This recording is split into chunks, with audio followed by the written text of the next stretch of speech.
Wag na wag mong sasabihin na hindi mo nadama itong pag-ibig kong handa. Si Kitchi Nadal ay isa sa pinakasikat na female OPM rock artists noong 2000s dahil sa mga kantang Wag na Huwag Mong Sasabihin, Same Ground, I don't understand. It's all feeling so bad now when I know it was my dear. I could have seen how the truth in lie. at Bulong. Pero habang nasa rurok ng kasikatan, napansin ng marami na tila bigla siyang naging tahimik sa mainstream spotlight. Kaya marami ang nagtaka kung ano nga ba ang nangyari kay Kitchi Nadal at saan siya napunta matapos ang kanyang kasikatan sa OPM scene. Si Kitchi Nadal o Ana Katrina Dumilon Nadal Lopez sa totoong buhay ay ipinanganak noong September 16, 1980 sa Maynila. Lumaki siya sa isang pamilyang mahilig sa musika at sining. Bata pa lang ay exposed na siya sa music dahil ang kanyang ina ay marunong tumugtog ng classical piano. Nag-aral siya sa St. Scholastica's College, Manila at kalaunan ay kumuha ng psychology at education sa De La Salle University. Pero kahit nag-aaral pa lamang siya noon, malinaw ng mas malakas ang hatak ng musika sa kanya. Nagsimula ang kanyang career noong 1999 bilang lead vocalist ng alternative rock band na Mojo Fly.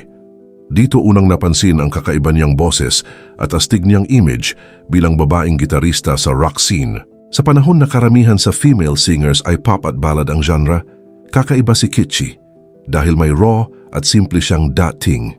Maikling buhok, simpleng porma, may gitara at sariling style sa pagkanta.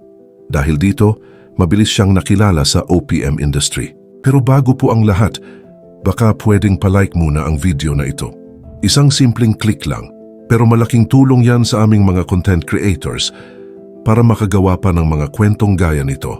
Maraming salamat po. Noong 2003, nagdesisyon siyang umalis sa Mojo Fly para mag-solo career. Isa itong malaking risk dahil kilala na siya bilang bahagi ng banda, pero doon pala tuluyang sasabog ang kanyang pangalan.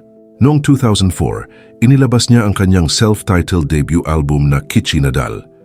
Dito kasama ang kantang Huwag na Huwag Mong Sasabihin na naging isa sa pinakamalalaking OPM hits noong dekadang iyon. Lalo pa itong sumikat ng maging theme song ng Koreanovela na Lovers in Paris. Halos lahat noon kabisado ang kanta at naging anthem ito ng mga broken-hearted. Sunod-sunod ding sumikat ang Same Ground, Bulong at Fire.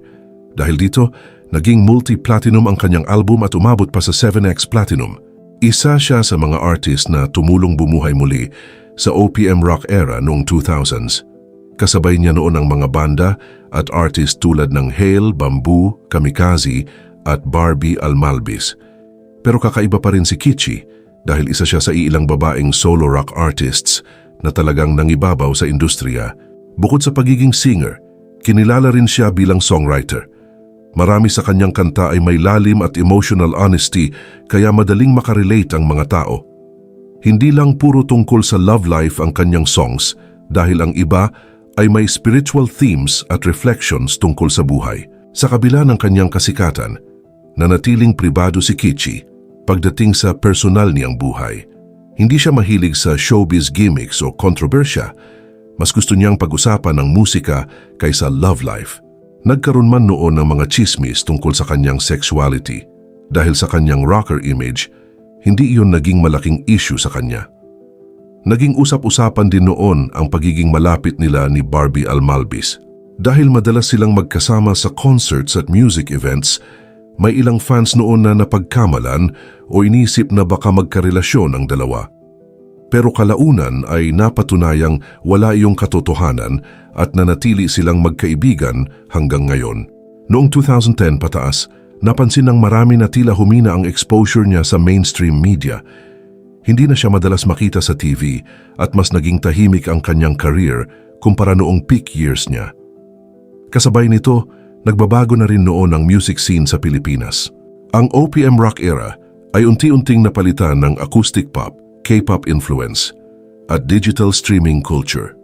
Isa rin sa simbolo ng pagtatapos ng rock era noon ay ang pagsasara ng NU 107 noong 2010. Pero kahit hindi na siya ganun ka-visible, hindi naman talaga siya tumigil sa musika.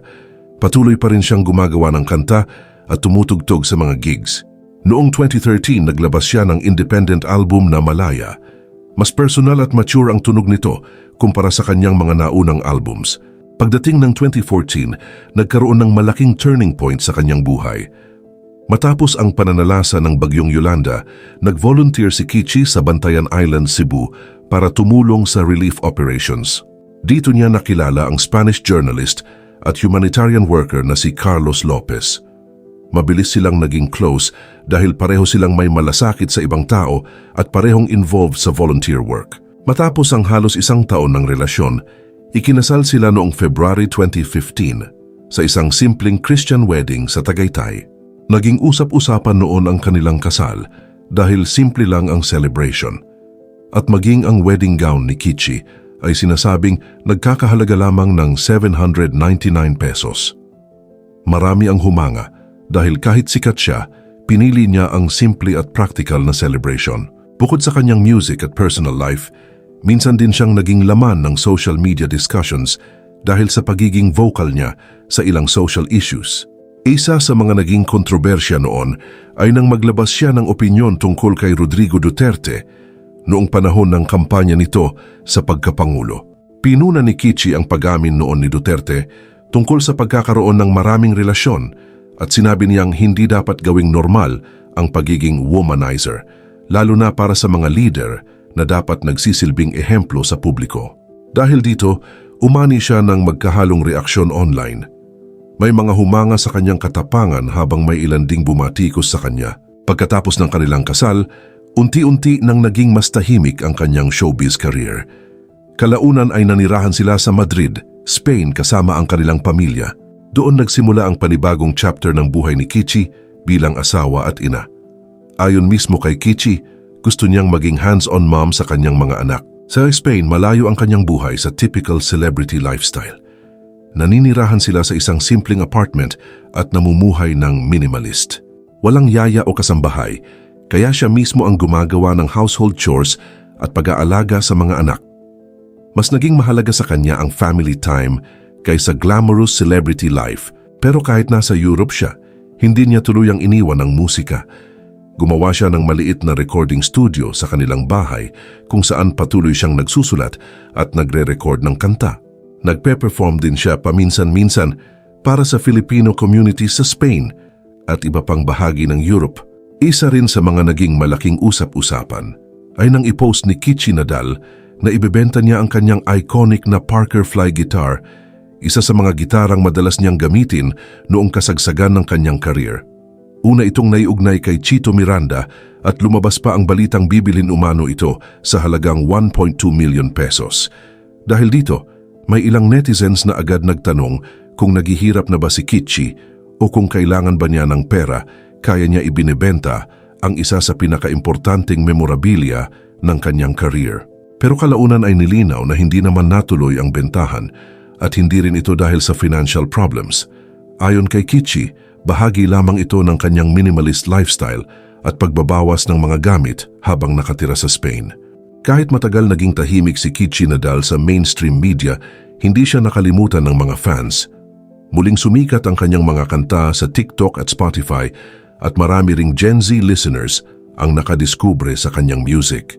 Noong 2024, nagkaroon siya ng sold-out 20th anniversary concert na sinundan pa ng mas malaking concert sa Araneta Coliseum noong 2025. Patunay ito na hanggang ngayon, malakas pa rin ang suporta ng publiko kay Kichi Nadal.